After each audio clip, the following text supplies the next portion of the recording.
¿Recuerdan cuando la economía global florecía? Los precios de todo se doblaban. Acero, gas, propiedades. El petróleo estaba a $147 el barril. Había más de 1000 fortunas que superaban los 1000 millones de dólares y seguían subiendo. La economía mundial estaba llena de burbujas, pero había una burbuja mayor que todas las demás: el arte contemporáneo. Por 77 millones de dólares. Gracias. Esta pintura china costó nada menos que 6 millones de dólares. Un reluciente corazón colgante alcanzó los 23 millones y medio. Y un Andy Warhol se vendió por 72 millones de dólares. En aquellos días las pinturas con mariposas de Damien Hirst alcanzaban precios de hasta 9 millones de dólares. Y cientos de coleccionistas las compraron. Tengo que decir que lo he pasado como nunca. Lo que estamos viviendo es una edad dorada muy similar a la del cambio del siglo pasado. Creo que veremos pagar 1000 millones de dólares por una obra de arte en esta época. Incluso cuando la economía mundial empezó a colapsarse, el mercado del arte contemporáneo seguía en alza. Los precios eran absurdos y obscenos.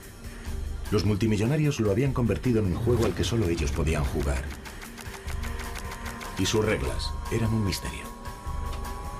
Así que me pasé un año intentando averiguar por qué la burbuja del arte contemporáneo era la mayor, la más duradera y la más burbujeante de todas.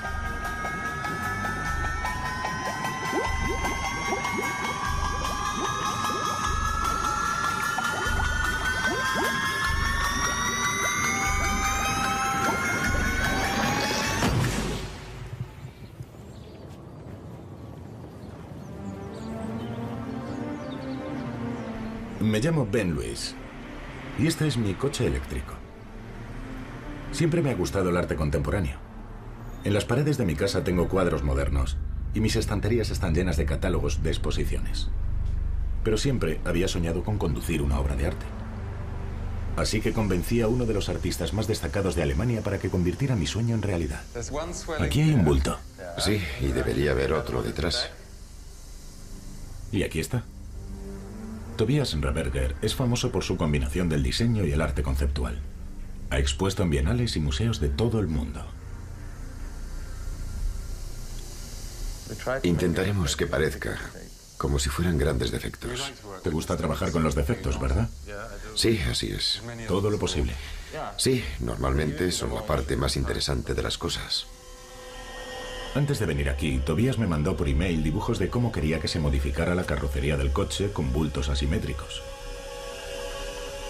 Encontré un taller con mecánicos de espíritu artístico y se pusieron a trabajar.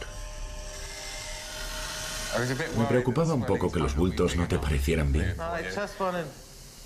No, solo quería que pareciera un poco contrahecho, nada más. Nada demasiado evidente.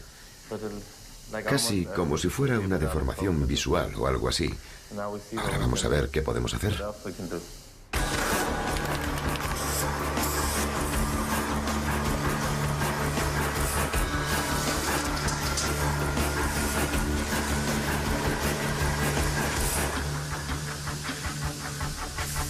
Para mí, esto era un ejemplo de buen arte.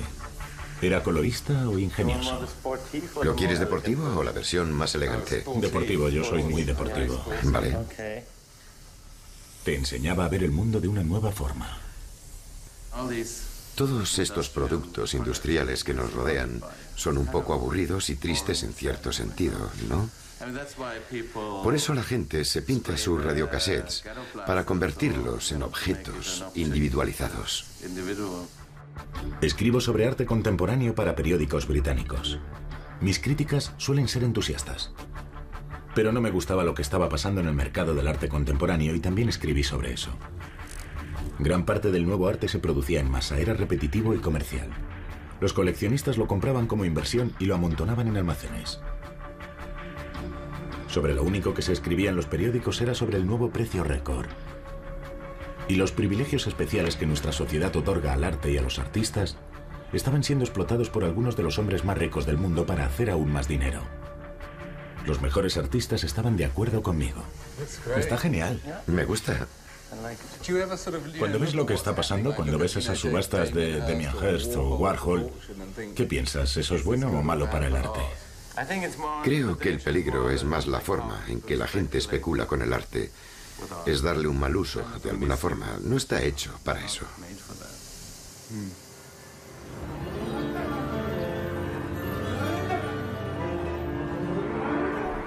Tobías me había regalado esta obra de arte, pero con una condición: que no la vendiera.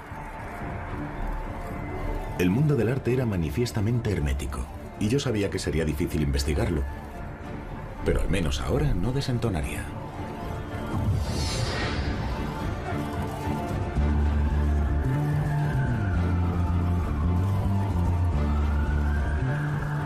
Empecé a investigar el mercado del arte contemporáneo aquí. Sotheby's está celebrando la mayor subasta de arte contemporáneo de su historia. Todavía faltan 6 meses para el derrumbamiento financiero, pero las noticias económicas ya son malas. El mercado inmobiliario estadounidense se ha colapsado y los bancos han eliminado activos por miles de millones de dólares en deudas. Pero en esta sala es como si no hubiera pasado nada de todo eso. 6 millones y medio, 7 millones, 7 millones y medio, 8 millones, 8 millones y medio, 9 millones, 9 millones y medio, 10 millones, 10 millones y medio. En esta sala hay sentados cientos de coleccionistas, galeristas, marchantes y asesores artísticos. Han venido a comprar arte contemporáneo, arte producido a partir de 1945. Ahora mismo el sector más caliente del mercado.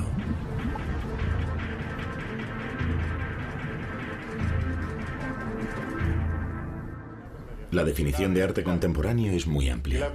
Incluye a algunos de los grandes nombres del arte de los últimos 50 años. Artistas que ya han muerto y tienen una fama establecida, como Rothko o Warhol. Y artistas que siguen vivos y produciendo obra, como Damien Hirst y Jeff Koons. Pero vivos o muertos, los precios de las obras de todos ellos se han multiplicado muchas veces.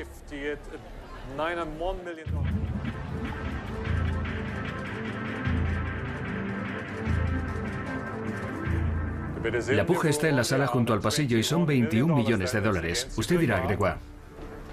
Sí, 21 millones de dólares por una pintura de un solo color. 23 con las comisiones. Es mucho, aunque el color sea dorado.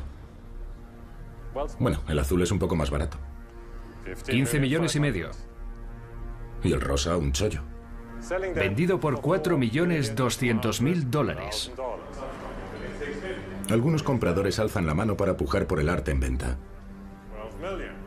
Otros prefieren ofrecer sus millones anónimamente por teléfono, con la ayuda del equipo de ventas de la casa de subastas. Hace solo un mes, el Fondo Monetario Internacional hizo público que las pérdidas de la crisis crediticia ascenderán a 3.000 millones de dólares. El cálculo se quedó más que corto, pero aquí piensan que los buenos tiempos no se van a terminar nunca. Esa es la puja que quería ver, y es de 642. Gracias.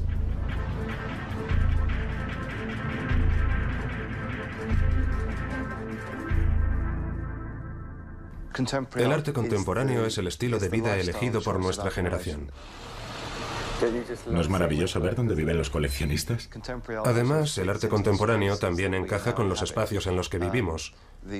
Estos grandes lofts del siglo XXI en Manhattan necesitan obras de arte hermosas y grandes. Hola. Hola, hola. Wow, cuánto Murakami. Todavía se pueden comprar obras maestras de arte contemporáneo, todavía están a la venta. No se pueden comprar de impresionistas y arte moderno, ni obras de maestros clásicos tan fácilmente como las de arte contemporáneo. Buongiorno. Oh, buongiorno. Así que tenemos toda esta serie de cosas que han coincidido. Y tenemos una situación en la que hay grandes artistas en activo. Questo è inglese. Ah, sí, Damien. Damian, Glenn Brown, Matthew Barney. Matthew Barney. Entonces usted piensa que estamos viviendo como un nuevo renacimiento. Creo que se pueden hacer muchas comparaciones entre la Florencia del siglo XVI y la época que estamos viviendo ahora, porque aquel también fue un tiempo de gran riqueza e innovación. Dios mío. Wow. Esta es la habitación de mi hijo. Y no se trata solo de los coleccionistas ricos. La relación del público con el arte contemporáneo se ha transformado. Antes tenía una actitud de recelo y desprecio. Pero las visitas a los museos se han disparado. Actualmente en el Reino Unido va más gente a galerías de arte que a partidos de fútbol. Creo que eso es una buena noticia, pero al mismo tiempo el arte se ha comercializado más que nunca. Se ha convertido en una mercancía del siglo XXI. ¿Ha habido algún momento en que haya pensado, Dios mío, los precios están descontrolados? ¿Sabe a qué me refiero? No es a mí a quien debería preguntar, porque yo vivo el arte muy apasionadamente, así que siempre he creído que este arte que se ha hecho a partir de la Segunda Guerra Mundial no tiene nada que envidiar al de ninguna época de la historia del arte. Y muchas de las grandes ventas que se han hecho recientemente han sido de maestros de esta época, y eso es algo que no debemos olvidar. Estaba de acuerdo con Francis Outret hasta cierto punto, pero no me parecía que sus argumentos explicaran la escalada de precios, ni tampoco me parecía que los artistas más caros fueran necesariamente los mejores. Puja final, 77 millones de dólares. ¿Nadie más? ¿De acuerdo? Gracias, Patty. Gracias, Oli. 77 millones de dólares.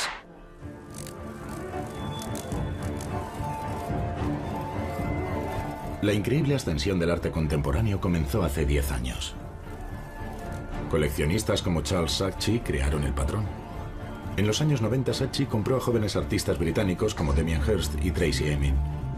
Los expuso en su galería y en museos y vendió parte de la obra como negocio. Con el amanecer del nuevo siglo, docenas de nuevos ricos coleccionistas siguieron su ejemplo. Y en 2003 ya había una tercera generación de nuevos multimillonarios de fondos de riesgo en activo. Pagaban millones por Warhols, Hearst y por la serie de vaqueros de Richard Prince, anuncios de Marlboro simplemente refotografiados y enmarcados por el artista. Creo que la gente tiende a buscar lo más nuevo, lo mejor, lo más moderno, ¿sabe? Algunos de los galeristas que conozco reciben llamadas de fortunas, de inversores que siempre preguntan, ¿qué es lo último? ¿Qué es lo más nuevo? ¿Qué es lo que busca todo el mundo? ¿Ese es el juego? Así es ahora el juego, y eso no está mal, porque, bueno, el arte se ha convertido en una mercancía como otras muchas cosas. La única diferencia es que puedes tener contigo esa mercancía, puedes utilizarla, puedes usarla para socializar, te da cierto estatus, cierto tipo de posición. Hace 2 años, los magnates rusos y los jeques del petróleo se unieron a la fiesta y los precios enloquecieron aún más. Un oligarca georgiano con una fortuna de 6.000 millones de dólares pagó 50 millones por este Picasso. El magnate ruso Roman Abramovich, propietario del Chelsea Football Club, entonces poseedor de una fortuna de 12.000 millones de dólares, compró este Francis Bacon por 86 millones. Y entonces la familia real de Qatar, con una fortuna billonaria, compró un Damien Hirst por 20 millones y un Rothko por 73. Para mí este es un momento histórico. Cuando pienso en los grandes industriales americanos, los Carnegie, los Mellon, los Frick, lo que hacían a principios del siglo XX, es lo mismo que están haciendo ahora los oligarcas y multimillonarios internacionales. ¿Y cree que esto puede seguir subiendo? Lo creo, sí. ¿De verdad? Claro. Creo que hay más gente a nivel internacional que tiene la capacidad, los medios y el interés necesario para querer coleccionar esos trofeos icónicos. Y por eso intentan adelantarse unos a otros y hacen subir los precios más y más porque quieren esos objetos y los quieren ya. En 2008, la economía mundial empezó a contraerse por el impacto de la crisis crediticia. Pero el mercado del arte siguió adelante, y siempre hacia arriba. Había un nuevo paradigma. Se pensaba que el arte contemporáneo era inmune a las fuerzas económicas externas. La gente se siente más segura teniéndolos en las paredes y hay mucho dinero ahí fuera. Muchas de esas personas fueron muy inteligentes y hace unos años vieron venir esta crisis o recesión o como quiera llamarlo, acumularon líquido y ahora están sentados en una montaña de dinero y no saben qué hacer con él.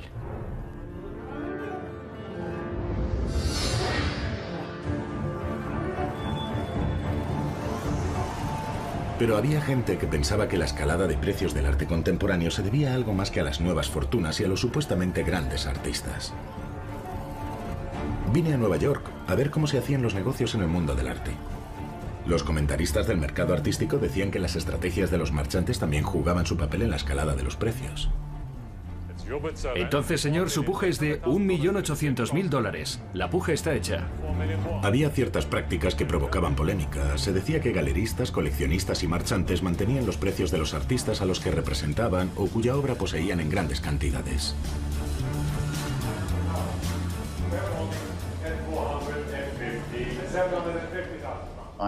Estaba entrevistando a un importante tratante de arte en su galería y me dijo, ¿me disculpa un momento? Yo dije, claro. Y él fue al teléfono. Lo descolgó y empezó a hablar con uno de sus empleados que estaba en una casa de subastas y se estaba celebrando una subasta en la que se vendía la obra de uno de los artistas que representaba. El caso es que empezó la subasta de una de sus obras y dijo, sube, sube, sube. Basta. Y colgó el teléfono. Me explicó que pujaba habitualmente por obras de aquel artista para asegurarse de que se vendían bien en las subastas.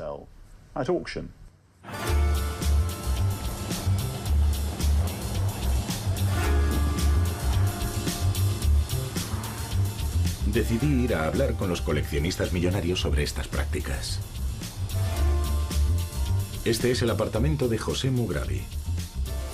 Es el mayor marchante de obras de Andy Warhol. Tiene 800 obras suyas. Él y sus hijos han construido la fama y el valor de Warhol de dos formas diferentes. Por un lado, han prestado obras a docenas de exposiciones en todo el mundo.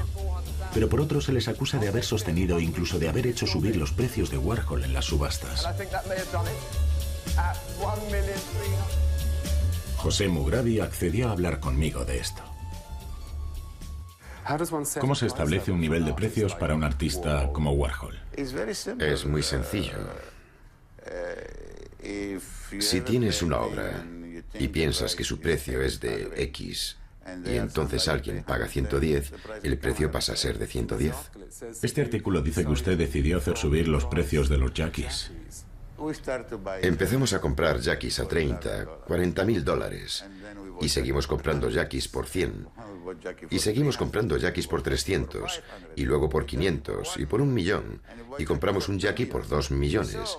Como le decía, es muy sencillo.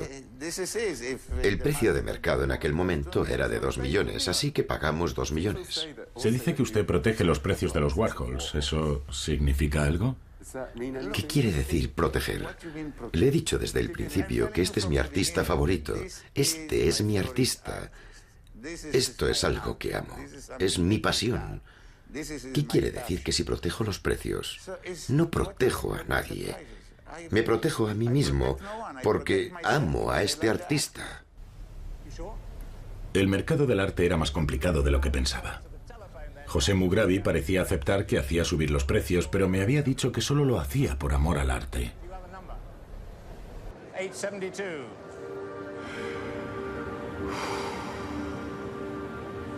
Intentar investigar el mercado del arte era agotador. Aquella noche soñé que era José Mugrabi. Estaba en su apartamento y estaba diciendo, ¿por qué no voy a pagar por un Warhol más que nadie? Si es lo que más deseo. Entonces me habló Marilyn y me dijo, a veces un hombre puede tener demasiado de algo bueno.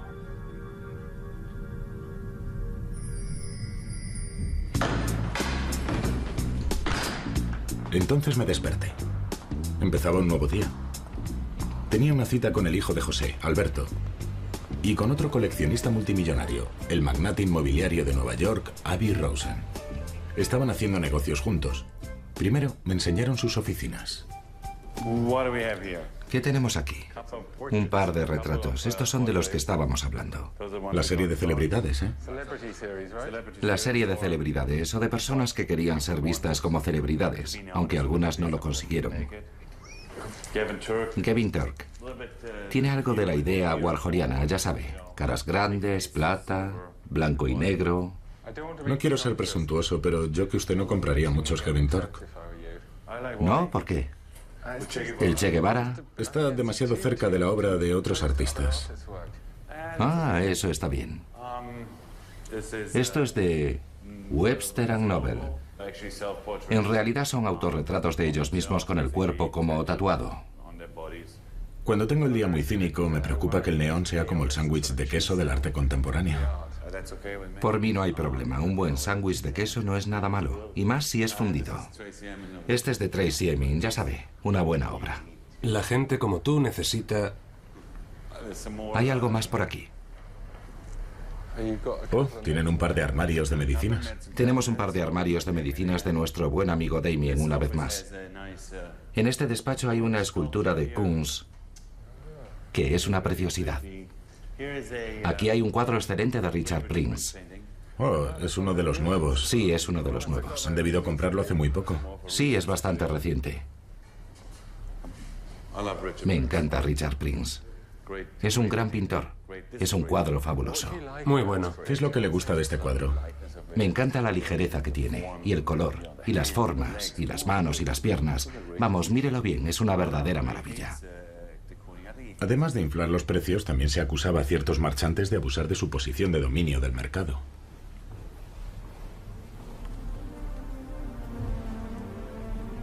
En muchos mercados hay leyes que impiden poseer tal cantidad de algo que se pueda influir en los precios. Es lo que se llaman prácticas monopolistas. En los 90, un operador japonés fue juzgado por poseer un 5% de las existencias mundiales de cobre. Los Mugrabi poseían un 9% de los Warhols más importantes. Avi Rosen era dueño de un 1% más. Pero en el mercado del arte no hay normas contra las prácticas monopolistas. Se hace esta comparación. La gente suele compararlo y dice, en el mercado del arte se pueden hacer cosas que jamás se podrían hacer en los mercados de materias primas o en los mercados financieros. Mire lo que está pasando con el mercado del petróleo. Vamos, ese tipo de especulación existe en todas partes. El mismo tipo de especulación se da en el mercado del arte, igual que pasa en... Eso ocurre en todos los mercados. Pasa en todos los mercados, es algo general. No está permitido que uno tenga el 10% de las reservas de cobre del mundo, si uno es... Pero hay gente que lo hace. Hay gente que tiene el 10% de las reservas de cobre y hay gente que controla el mercado de los bienes de lujo, gente que controla la industria aeronáutica, hay gente que controla muchas industrias. No están controladas exclusivamente por ciertas personas, pero hay momentos en las industrias en que hay gente que tiene un mayor control que en otros. Todo el mundo ha estado diciendo que 6, 7 u 8 personas están monopolizando y manipulando el mercado de Warhol. Es bonito imaginarlo, pero en realidad eso no es posible. Hay demasiada obra ahí fuera. Había aprendido que los coleccionistas de arte tenían la habilidad de admitir y negar las cosas al mismo tiempo. ¿Pero había algo de malo en dominar el mercado del arte? Desde luego no era ilegal. Pero solo el tiempo diría si esto había inflado los precios hasta niveles insostenibles. Pero no es sostener los precios del artista, porque al fin y al cabo sigues teniendo que pagar por estas cosas, ¿entiende? Así que solo puedes vender y hacer las cosas con inteligencia. No vas a comprar un cuadro por 3 veces su precio solo para elevar el precio de mercado. Por otra parte, tienes un mercado, pero tampoco quieres dejar que baje su valor. Las casas de subastas también estaban contribuyendo a la escalada de precios del arte contemporáneo a través de sus prácticas comerciales. El mercado del arte ya había experimentado una ascensión similar. Estos son los lirios de Van Gogh. En 1987 este cuadro se vendió por un precio récord de 53,9 millones de dólares. Pero el comprador no habría podido pujar tan alto si Sotheby's no le hubiera prestado la mitad del precio final. A consecuencia de la controversia que provocó este hecho, la Asamblea del Estado de Nueva York realizó una investigación sobre el mercado del arte. Y ahora voy a conocer al hombre que la dirigió. Tuvo que ver con la subasta del cuadro de Van Gogh, Los Lirios, en la que había un australiano, Alan Bond, que tenía unos 25 millones de dólares y un señor japonés que tenía unos 50 millones, lo que significa que el cuadro se debería haber vendido por unos 26 millones. Pero Sotheby's decidió prestar al señor Bond otros 26 millones y el resultado fue una tremenda burbuja en los costos y precios del impresionismo francés. Esta burbuja se creó por la decisión de Sotheby's de prestar dinero a uno de los dos postores, sabiendo que al hacerlo se dispararía el precio.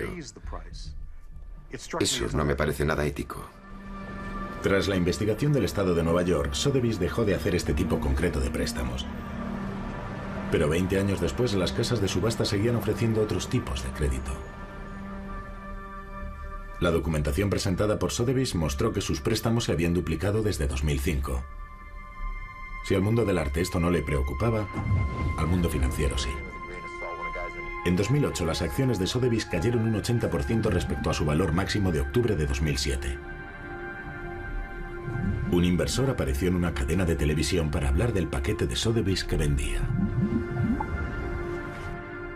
Vendo a la baja las acciones de Sotheby's y... Sotheby's siempre puja, sí. Sí, se puede decir que está a la baja este año, así que a pesar de las palabras optimistas sobre las subastas de la semana pasada y de la próxima, el mercado de valores no se lo cree. Jim Chanos era un multimillonario de los fondos de riesgo famoso por haber predicho el colapso de Enron. Ahora estaba vendiendo a la baja acciones de Sotheby's, lo que significaba apostar cientos de millones al hecho de que el mercado del arte no iba tan bien como se decía. De hecho, creo que el mercado de las subastas es el aspecto más engañoso de todo el mercado del arte. El mercado de las subastas está sujeto a cierta... ¿Manipulación? Bueno, usted lo ha dicho, no yo. Empezamos a vender a la baja Sotheby's realmente a finales del verano de 2007, hace algo más de un año. ¿Por qué? Empecé a tener, partiendo del hecho de que participo en el mercado del arte, empezó a preocuparme que Sotheby's se había apalancado mucho durante los últimos años, mientras los precios no dejaban de subir, cuando debería haber aprovechado para reducir su endeudamiento. Chanos tenía una segunda crítica hacia ellos. Sospechaba de la práctica de garantías de la casa de subastas. Para atraer grandes obras, las casas de subastas prometían pagar al vendedor un precio mínimo garantizado, tanto si la obra se vendía como si no. Las garantías de Sotheby's se habían multiplicado por 7 en solo 2 años, hasta rozar el $1.000.000 en 2007. Chanos pensaba que esto era especulativo y arriesgado. Cuando Sotheby's entró en el negocio de garantizarme cierta cantidad de dinero a mí, el vendedor, automáticamente empezó a juzgar el valor del arte, y eso hizo que dejara de ser estrictamente un agente. De hecho, están apostando a que los precios subirán, y eso resulta peligroso porque te has convertido en parte del sistema.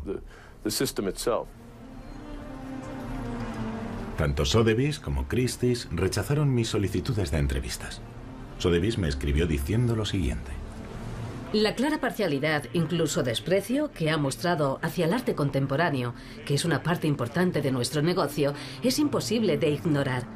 Mientras que usted está en su absoluto derecho de producir un programa como desee, Sotheby's también tiene el derecho de no contribuir a sus esfuerzos.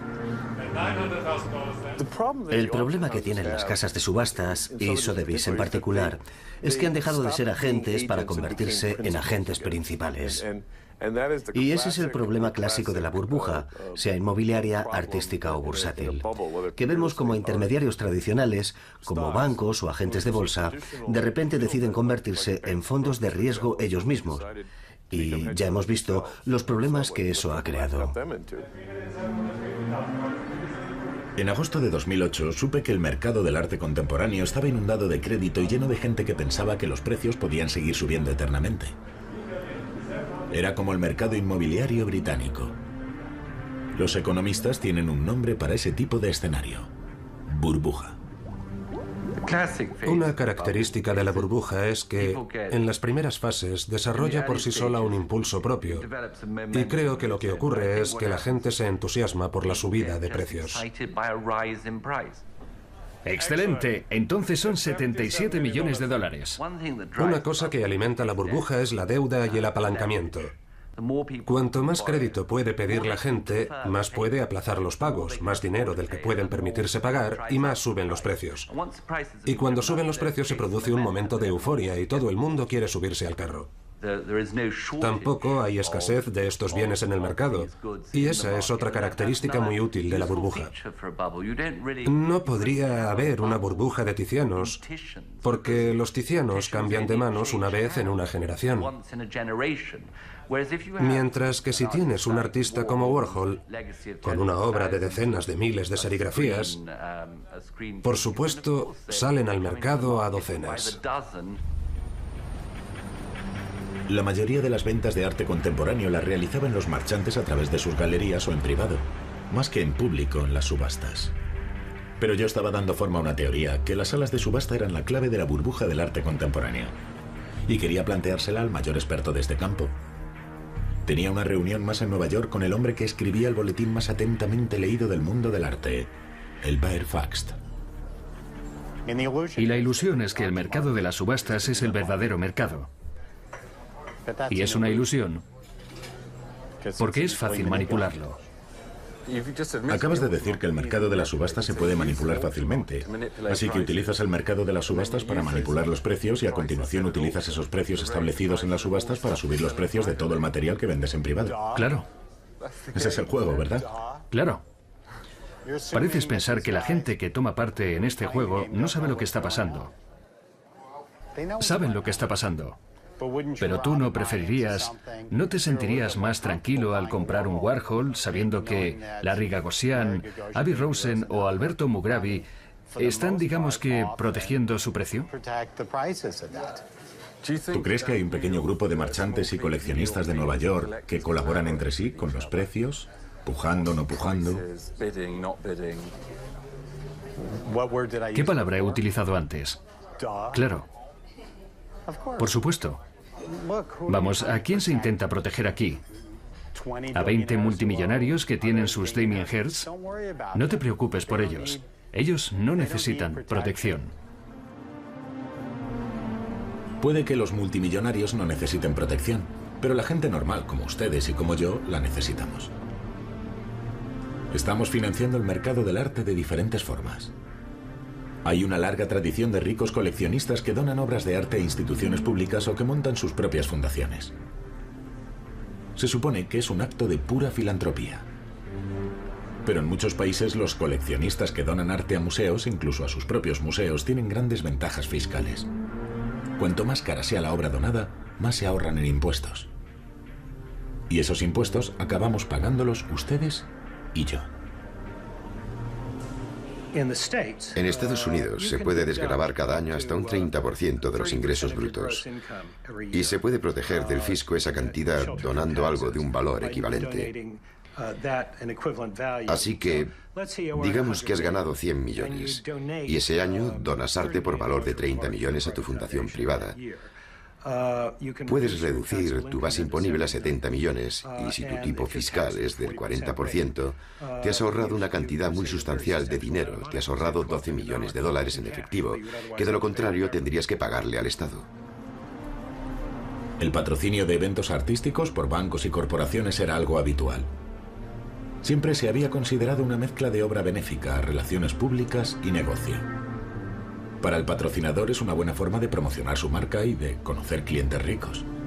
Pero una investigación del Senado estadounidense reveló que un banco suizo había llegado demasiado lejos. Miles y miles de millones de dólares de activos estadounidenses se desvían a estos paraísos fiscales opacos con la ayuda de bancos, trusts, contables, abogados y otros. En eventos artísticos patrocinados en Estados Unidos, la Feria de Arte de Miami, entre ellos, los banqueros de UBS, habían estado captando en secreto a clientes ricos que deseaban evitar al fisco americano. UBS había abierto a ciudadanos estadounidenses 20.000 cuentas bancarias ocultas a los ojos de las autoridades fiscales americanas.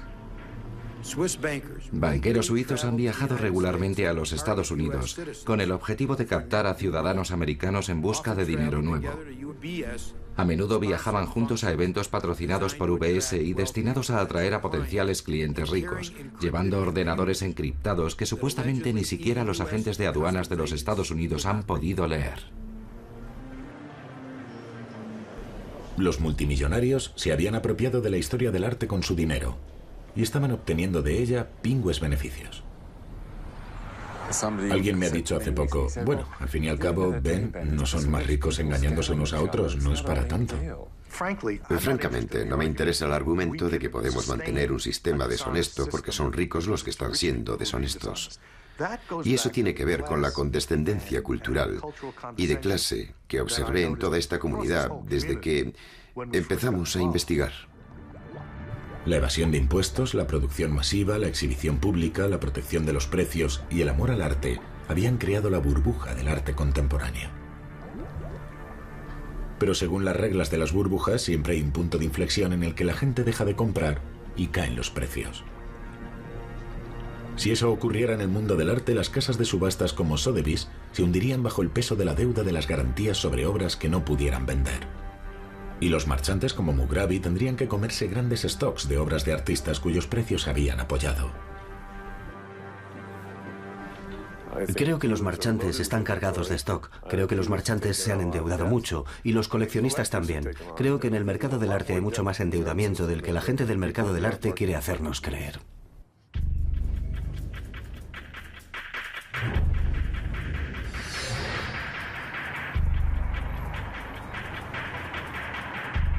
Había un artista en especial que estaba en el centro del boom del arte contemporáneo. Damien Hirst. Se había hecho un nombre a principios de los 90 con el famoso tiburón que compró Charles Saatchi. En 2007 tenía al menos 6 estudios repartidos por el mundo donde más de 150 asistentes hacían su obra en serie: animales en formol, armarios de medicinas, pinturas girantes y de puntos. Le representaban las galerías más poderosas del mundo, la de Larry Gagosian en Nueva York y la White Cube de J. Joplin en Londres. Damien es un artista que ha estado realmente en el centro de este boom del arte contemporáneo. Es su arte el que ha inspirado a mucha gente a acercarse y a contemplar el arte contemporáneo en general. Es excitante y te sacude y hace que te dé vueltas la cabeza. Es emocionante. Te hace cuestionarte cosas, te hace cuestionarte la forma en que miras las cosas, te hace pensar en la muerte todo el tiempo, pero de una forma muy excitante, nueva e irreverente. En 2008, según ciertos informes, la fortuna de Hirst ascendía a más de $1.000 millones y se decía que en todas sus exposiciones se vendía todo. Pero más allá del mito, Hirst no había tenido tanto éxito como artista como parecía. En junio de 2007 expuso una nueva obra de arte, la más cara de la historia, con un precio de $100 millones. Durante todo el verano la galería estuvo buscando compradores. ¿Por qué no se gastó 50 millones de libras en el cráneo de Damien Hirst? Lo intentó. Intenté comprar el cráneo. ¿Intentó comprar el cráneo? Desde luego. Y es una obra que me encantaría haber comprado, o que todavía me encantaría comprar, porque es una pieza muy importante, en mi opinión. Y... ¿Estaba dispuesto a pagar el precio que pedían? No. De lo contrario, habría acabado consiguiéndolo. Pero yo tenía un número en la cabeza por el que lo habría comprado. Y hablamos con él seriamente de ello, pero... ¿35? ¿35 qué? Millones. ¿De qué? ¿De libras? No, eso es demasiado. Digamos que estábamos pensando en algo menos que eso. Le llamaron por el cráneo, ¿verdad? Bueno, me llaman por muchas de estas cosas. Más allá de eso no hay comentarios. En agosto de 2007, la galería de Hirst y su director comercial, Frank Dunphy, declararon a la prensa que habían vendido el cráneo por el precio solicitado a un consorcio de inversores. Pero un año después, Dunphy reveló que él, el propietario de White Cube, J. Joplin y el propio Damien Hirst poseían más de un 50% de esta obra de arte. Los tres rehusaron participar en este documental. Mire, el mercado del arte es tan transparente unas veces como poco transparente otras. Vamos, si eres un artista y estás pidiendo un precio por una obra y no tienes compradores, creas algún tipo de historia. En los mercados financieros es ilegal ocultar el fracaso de un lanzamiento de acciones o disfrazarlo con ventas a compañías tapadera. En los 80 se procesó a empleados del banco británico NatWest por eso mismo en el escándalo Blue Arrow. Pero Damien Hirst y sus socios afirmaban haber vendido el cráneo, a pesar de que la mayor parte la habían comprado ellos. La primera grieta del mercado, desde mi punto de vista, fue el célebre cráneo de diamantes de Damien Hirst. Una pieza estrella que salió a la venta a un precio astronómico, 50 millones de libras, creo, y que al cabo de un tiempo desapareció discretamente del mercado. Oficialmente vendido, pero vendido a un grupo de inversores que incluía al artista. Todo esto a cualquier observador de los mercados bursátiles le habría parecido una emisión fallida en la que los títulos tienen que volver al vendedor de una forma u otra. El hecho de que el cráneo no se hubiera vendido en su totalidad a terceros daba a entender que esta vez los marchantes habían ido demasiado lejos con el precio. Y había otras pruebas. En el transcurso de la producción de este documental, conseguí un documento interno extraordinario de una fuente en White Cube. Era una lista de todas las obras de arte de Hearst que tenía en venta la galería. Y había cientos. Aquello me pareció que era dinamita y decidí filtrarlo a la prensa. Esto es increíble. Páginas y páginas de obras con precios. ¿Habías visto algo como esto en tu vida? No. Vamos, no te voy a preguntar cómo lo has conseguido, pero me sorprende mucho que tengas esto. Porque esto es información que no se revela nunca a nadie. Páginas y páginas de pinturas de mariposas. ¿Tú crees que se puede vender todo eso? Bueno, lo que se dice es que hay una lista de espera para artistas como Damien Hirst. Eso es lo que siempre se nos cuenta. Pero está claro que este no es el caso. Yo me habría esperado que su galería tuviera, digamos que entre 20 y 30 obras a la venta al mismo tiempo. Pero tienen cientos. Un valor, si sumas estos precios, no sé, calculando a la baja, están sentados en 100 millones de libras en obras de Hearst. El Art Newspaper publicó el inventario filtrado en primera página. Resultó ser una noticia bomba. La historia fue comentada en periódicos de todo el mundo, desde India o Alemania a Estados Unidos. En el Reino Unido, el Sunday Times publicó un artículo y pidió a White Cube sus comentarios. Hablé con la jefa de prensa, que básicamente me dijo, eso es absolutamente falso, lo hemos vendido todo. Entonces le dejé hacer una pausa y respirar hondo y le dije, vale, ¿me estás diciendo formal y categóricamente que todo es absolutamente falso? Porque te citaré textualmente. Entonces dijo, bueno, no, lo consulto y te llamo. Entonces hizo una llamada a Tim Marlowe, el conservador jefe de la galería. De entrada también me dijo que era una chorrada, una mierda o una palabra parecida. Y yo le dije, mira, Tim, vamos a sacar el reportaje. Lo único que necesito saber es si lo que voy a decir es completamente falso. Entonces empezó a recoger velas y al final salió con una frase muy inteligente. Me dijo, nos encantaría tener ese número de Hearst sin vender. Es decir, según él, sigue habiendo mercado ahí fuera.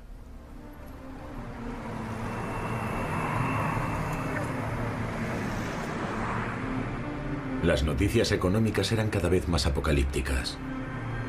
El primer ministro británico dijo que nos enfrentábamos a la peor recesión en 60 años.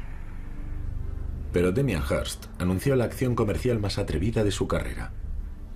Iba a puentear a las galerías que le representaban y a organizar una gran subasta en Nueva York. Algo que ningún artista había osado hacer nunca.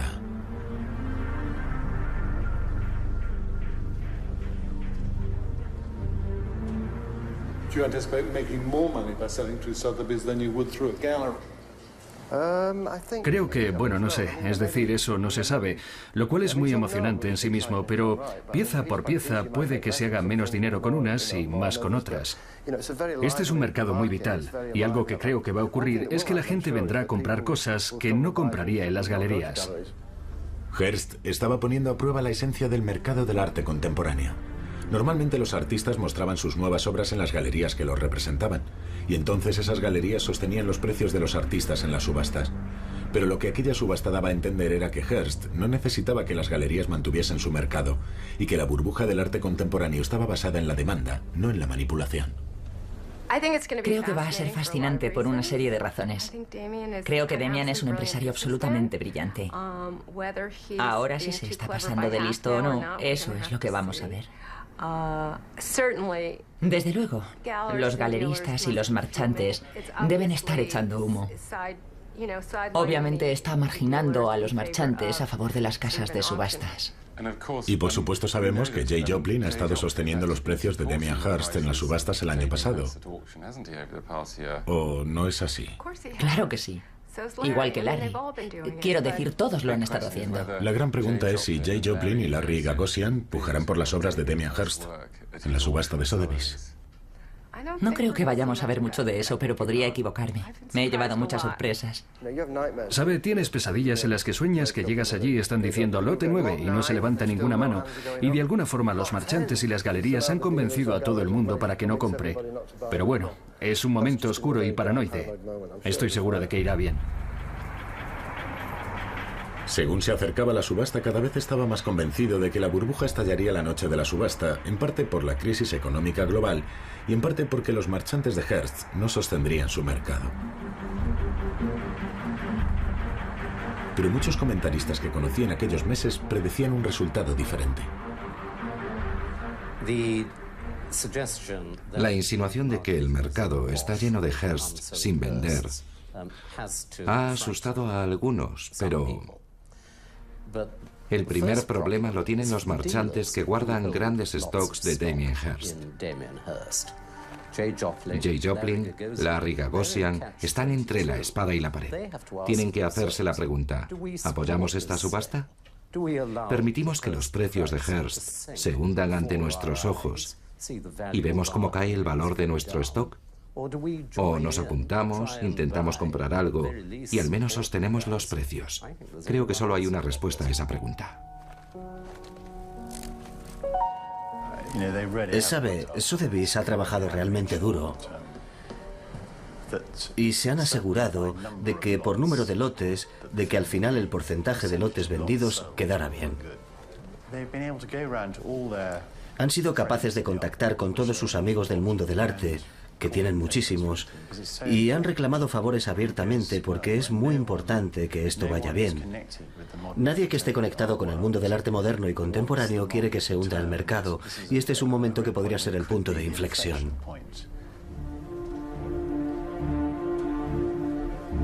La muestra previa a la subasta estaba atestada. Hasta el mismo arte parecía decir que el mercado del arte contemporáneo se había convertido en una burbuja.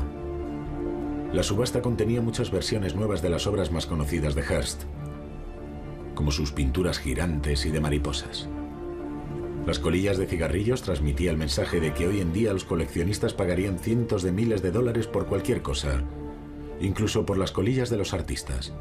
El lote estrella es un becerro de oro, un símbolo de la adoración a un falso dios.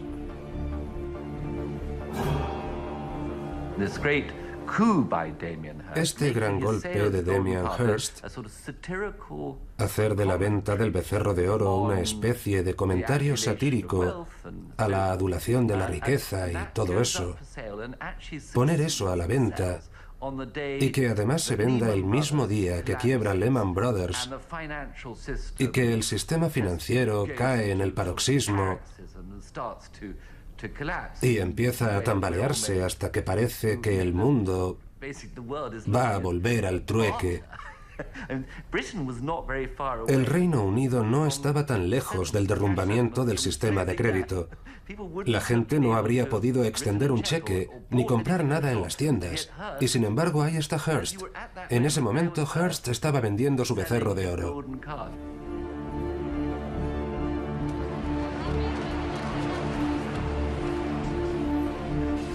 El día de la subasta había dos historias importantes en uno de los diarios de Londres.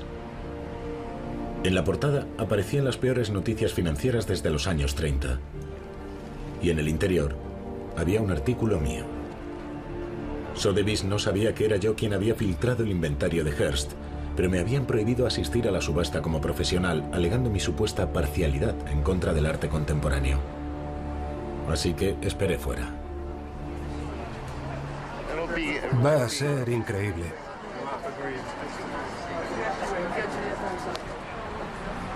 Solo me permitieron entrar sin cámara y quedarme en una sala al fondo de la planta baja.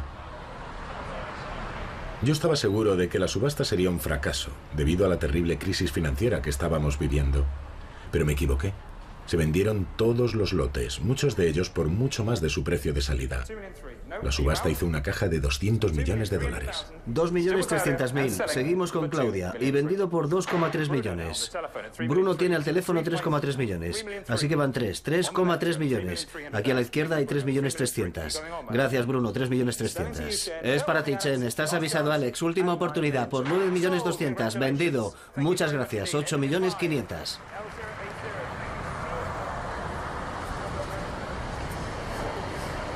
Creo que no lo soporto más. Estoy intentando pensar a qué me recuerda esto. Y es un poco como el Titanic, ¿saben? Estamos navegando hacia el iceberg. Y toda esa gente de ahí dentro sigue bailando al son de la orquesta, que toca hasta el final. Así que me equivoqué. Yo no creía que fuera a ir tan bien. Ha sido totalmente increíble. ¿Qué explicación puede darle a esto? Es el mejor. Pero puede que la subasta no haya sido un éxito de la forma que se pretendía. Como esperaban Hearst y Sotheby's, un 30% de los compradores eran nuevos coleccionistas. Y era normal. En la fase final de una burbuja siempre hay avalanchas de novatos inexpertos que intentan subirse al carro. Pero uno de los objetivos de la subasta era demostrar que Hearst podía prescindir de sus galerías y marchantes para vender obra nueva en grandes cantidades, y eso no era precisamente lo que la subasta había probado. La Galería Gagosian debió pujar por 5 o 6 obras como máximo.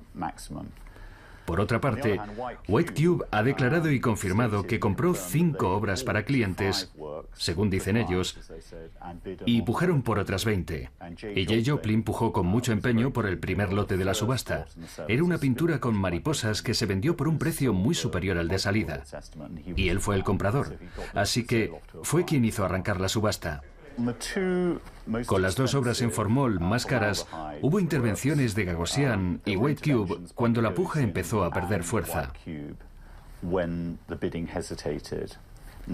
Con el Tiburón, creo que fue alrededor de los 3.300.000 libras cuando hubo dudas, y J. Joplin pujó. En el caso del Becerro de Oro, que se esperaba vender por 12 millones de libras, de nuevo hubo dudas. No recuerdo cuándo exactamente, pero la puja se detuvo un momento y la Galería Gagosian intervino pujando desde la misma sala. Puede que estuvieran pujando para clientes, pero por supuesto hay quien piensa que simplemente estaban sosteniendo el mercado de este importante artista. 8.900.000, 9 millones de libras. En 9 millones de libras para Siena. Damien Hirst ha sido enormemente inteligente, porque no solo se ha llevado el 100% de los beneficios de la venta de estas obras, sino que, además, en ciertos casos, ha conseguido que sus marchantes le paguen un dinero extra para sostener su propio mercado.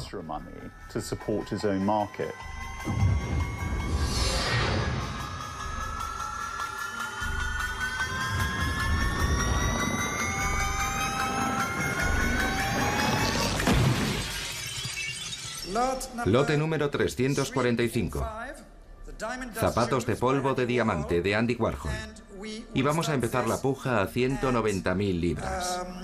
200.000 libras, a 200.000, 210. La burbuja no estalló la noche de la subasta de Hearst, pero resultó ser el canto del cisne. Las subastas de octubre y noviembre fueron un desastre. 220. Eso es. Última oportunidad. A 200.000.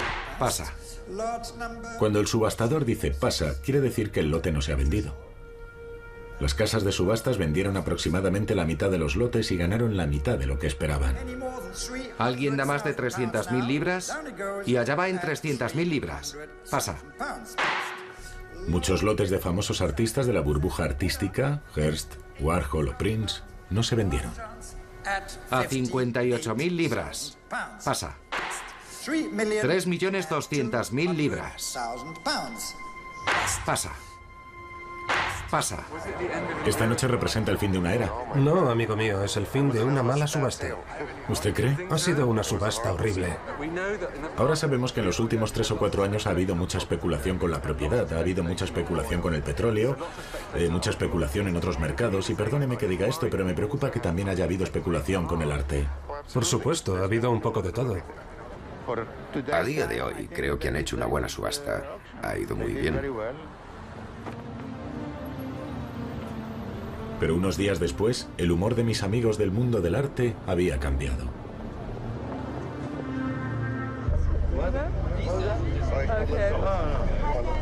No, hoy no. Los Mugrabi pusieron a la venta al menos 30 obras de arte en las subastas de otoño. Solo la mitad encontraron comprador. Avi Rosen también estaba intentando vender. Avi, ¿puedo hacerte un par de preguntas? No.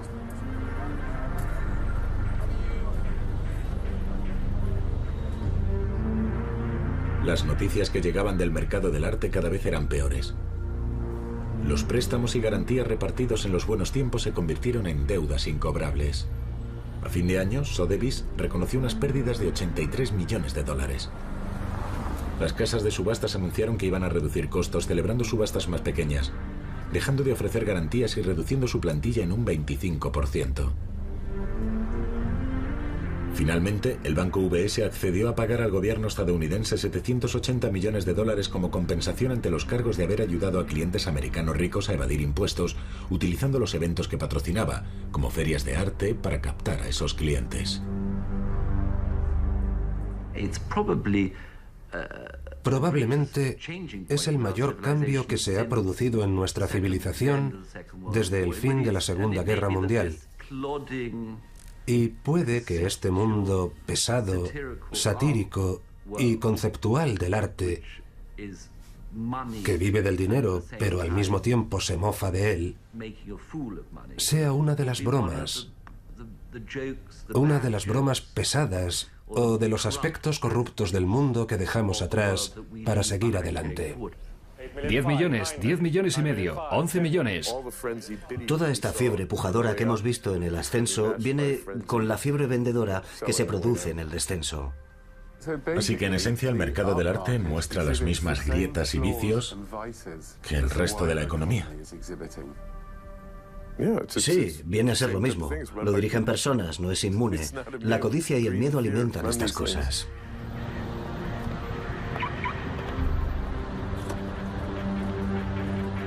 La burbuja del arte contemporáneo fue la última en estallar. Pero cuando lo hizo de verdad. En las subastas de febrero de 2009, el volumen de negocio cayó un 75%. Era un auténtico crash. El mundo del arte sigue pensando que las cosas volverán a su cauce pronto. Pero yo lo dudo. Actualmente se siguen realizando grandes obras de arte. Pueden ver una de ellas por las calles de Londres. Pero la gran burbuja del arte contemporáneo pasará a la historia como el epítome de la vanidad y la locura de nuestro tiempo.